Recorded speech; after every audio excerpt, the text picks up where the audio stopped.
నా గొర్రెలు నా స్వరము వినును, నేను వాటిని ఎరుగుదును అని ఇక్కడ వాక్యం రాయబడింది.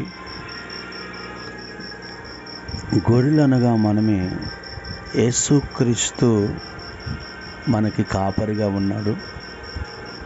మనం ఎన్నోసార్లు మన బాధలు కష్టాలు చెప్తూ ఉంటాము ప్రజలకి, మన కుటుంబస్తులకి.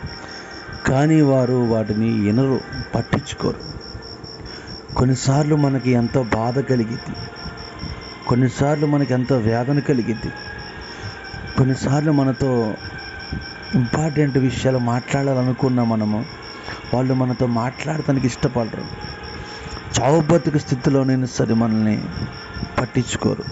కానీ దేవుడు అంటున్నాడు, నేను నా గొర్రెలను ఎరుగుదును, నా గొర్రెలు నా స్వరము, నేను వాటి స్వరమును వింటాను.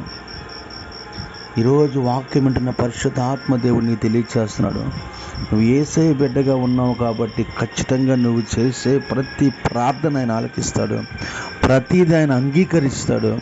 నీకు ఖచ్చితంగా దేవుడు సహాయం చేస్తాడు.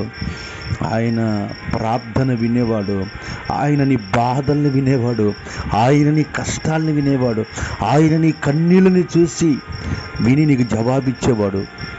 ఆయన పేరు నజరేయుడైన యేసు. ఈ ఉదయకాలమున ఆయన నీ ప్రార్థన వింటున్నాడు, నీ సమస్యలు పరిష్కారం చేస్తున్నాడని నువ్వు నమ్మమని దేవుడు ఈరోజు ఉదయకాలం నీతో మాట్లాడుతున్నాడు.